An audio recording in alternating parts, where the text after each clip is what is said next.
Hello there, it's Christian Youngren with Kaizen Automotive Consulting, bringing you more best automotive practices. It's Christmas time and it's the season of giving. So that's what I want to talk to you today about, giving back to your client.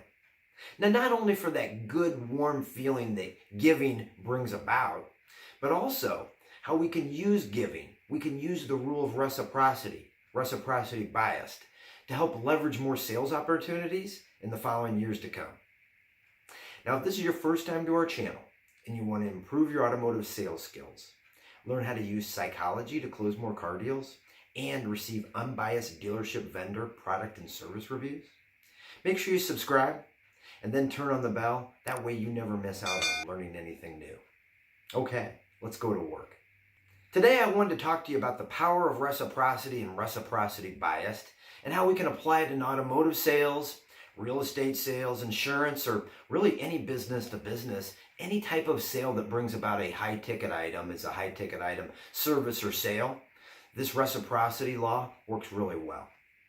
So let's start off by learning more about what reciprocity is.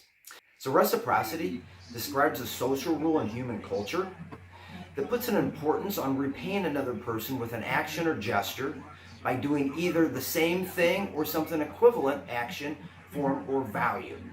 So if that's reciprocity, then reciprocity bias is as follows. It's a small favor, a gift, some type of a concession that's given to you, and you have this sense of social obligation, this strong sense of obligation to repay that person with a like, favor, concession, or gift. Or as Brian Tracy likes to put it, you do something nice for me, and I'll do something nice for you. Now, one of the powerful parts about this reciprocity bias is it's pervasive throughout society. Whether it's Bangor, Maine, or whether we're in China or we're in the Philippines, this reciprocity bias, it's in effect wherever you go. One of my favorite studies that illustrates the power of reciprocity in sales comes from the restaurant industry. The restaurant industry, they wanted to measure, will tips increase when a gift, in this case a mint, is presented at the time of the bill being given to the guests.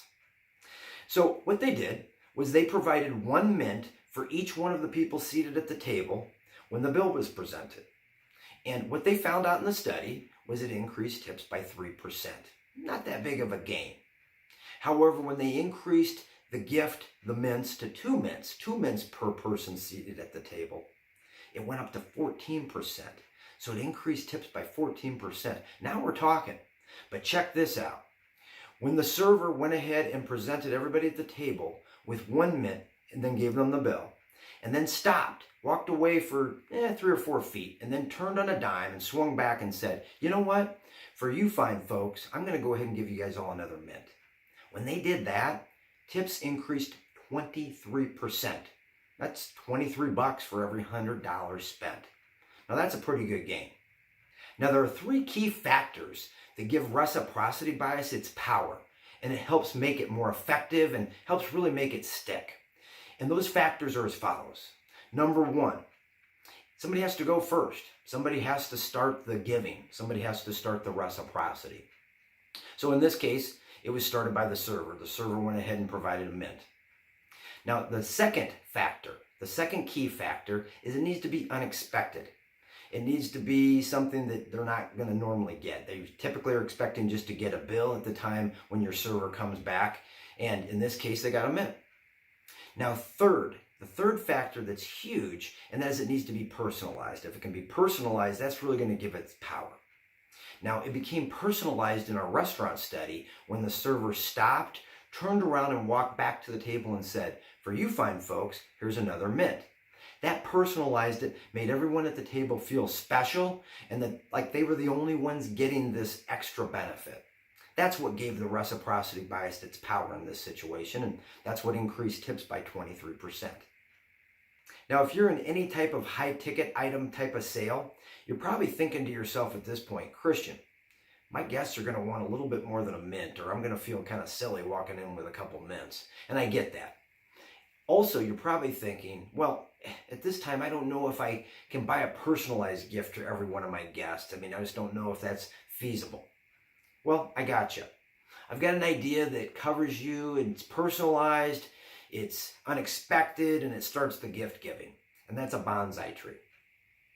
A bonsai tree symbolizes good fortune, peace, balance, and good luck. It's also said that if you're given a bonsai tree rather than purchasing it for yourself, good luck and fortune smile doubly upon you. So it makes it the perfect gift. Also, it covers all three of the main factors, the three important key elements that I said goes ahead and gives the reciprocity bias a lot of power. And that is, one, you started the gift giving. Somebody has to start the cycle of the reciprocity, the giving. Number two, it's unexpected. Now, even if they do normally get some type of a Christmas gift from you, they probably won't expect a bonsai tree. They're probably going to be thinking cookies, mints, chocolate, the normal things that are given at Christmas time. And then thirdly, you can personalize these. You can personalize these to each client. You know probably their particular situation and the struggles they went through in 2020. There's probably been a lot.